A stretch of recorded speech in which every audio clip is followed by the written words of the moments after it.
Hello friend, শুভ সন্ধ্যা। তো সন্ধ্যাবেলা দেখো আমি কিন্তু একটু সেজে গুজে রেডি হয়ে গিয়েছি। তো কেন সেজেছি সেটা তোমাদেরকে দেখাবো। তো তার আগে জেনে নাও, এক জায়গায় যাচ্ছি তাই জন্য কিন্তু সেজেছি। তো আমার সাথে এই যে আমার মাও রেডি হয়ে গেছে। তো আগে বলো দুজনের মধ্যে কাকে বেশি ভালো লাগছে। তো আমরা দুজনেই খুব সিম্পলের মধ্যে সেজেছিলাম। তারপরে কিন্তু বাড়ির পাশে একটা বিয়ে বাড়ি ছিল, সেই বিয়ে বাড়িতে চলে এসেছি। আর গেটটাও দেখো অনেকটা সুন্দর করেছে। তো চলো ভিতরটা গিয়ে দেখা যাক যে ভিতরটা কীরকম করেছে। তো তার আগে এখানটা প্রচুর ভিড় ছিল, অনেকে ফটোশ্যুট করছিল এইটি জায়গাটাতে। দুপাশে আছে দেখো জায়গা। তো তার মাঝখান থেকে আমরা কিন্তু ঢুকে যাচ্ছি প্যান্ডেলের ভিতরে।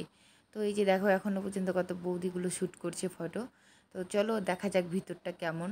তো একটু একটু করে কিন্তু আমি ঢুকে গেলাম প্যান্ডেলের ভিতরে। এই যে অর্পিতা আছে সঙ্গে, মা বাবা আর ভাই, তো সবাই মিলে। তো এই যে একটু একটু করে এগিয়েই যাচ্ছি আর সামনে প্রায় চলে এসেছি। এসেই সবার প্রথমে দেখতে পেলাম একটা বিয়ের কুঞ্জ। তো এই বিয়ের কুঞ্জটাতে মানে হচ্ছে কি, এটা আজকে এদের বাড়িতে বিয়ে হয়েছে, যেহেতু ছেলের বিয়ে। তো মেয়েটাকে তুলে নিয়ে এসেছিলো, তুলে নিয়ে আসার পরে ছেলের বাড়িতে বিয়ে হয়ে গেছে। তো আমরা আস্তে আস্তে বিয়ে তো শেষ হয়ে গেছে, আমরা একটু লেট করে এসেছি। তারপরে বউকে বাড়ির ভিতরে নিয়ে গেছে। তো এখানে আমরা সবাই মিলে তাই দেখলাম। তো চলো এবার আমরা বাড়ির ভিতরে যাই আর গিয়ে তোমাদেরকে দেখাচ্ছি যে নতুন বউকে। আর নতুন বউ যে অন্য একটা জাতির হয়ে এত সুন্দর আমাদের বাঙালিদের সাথে মিশে যাচ্ছে, এটা কখনোই ভাবতে পারিনি। তো এই যে একটু একটু করে ভিড়ের মধ্য থেকে মা ঢুকে গেল। আর এখন হচ্ছে এই যে আমাদের যা কিছু এনেছিলাম প্রেজেন্টেশন, সেটা দিয়ে দিচ্ছে বউয়ের হাতে। আর এই যে নতুন বউ প্রচুর লজ্জা পেয়ে আছে দেখো, কিন্তু দেখে নাও অনেকটাই সুন্দর আর কিউট ছিল দেখতে।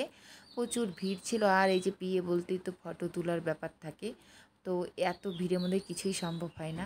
তো তারপরেও আমি যতটুকু পারলাম তোমাদেরকে দেখালাম। আর আমার পিছনে বসে আছে বউ, আর বউ হচ্ছে নেপালি, আমরা হচ্ছে বাঙালি। তো বাঙালিদের সাথে অনেকটা সুন্দরভাবেই মানিয়ে নিয়েছে। তো এমনিতে আমাদের হবে বৌদি, সত্যি কথা বলতে অনেকটাই কিউট ছিল। তো ওখান থেকে অনেকক্ষণ বসে দেরি করলাম, গল্প করলাম, তারপরে কিন্তু আমরা সোজা চলে আসি খাওয়ার প্যান্ডেলে।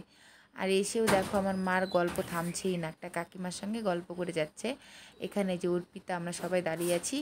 তারপরে কিন্তু ভিড় কমবে, তারপরে আমরা বসবো। এখনও পর্যন্ত চলছে, সবাই খাচ্ছে আর কি, খাবার দিয়েই যাচ্ছে এক সাইডে, আর এক সাইডে বসেছিলাম। তারপরে খাওয়া দাওয়া শেষ করে আমরা চলে এসেছি গেটের সামনে কিছু ফটো তুলতে।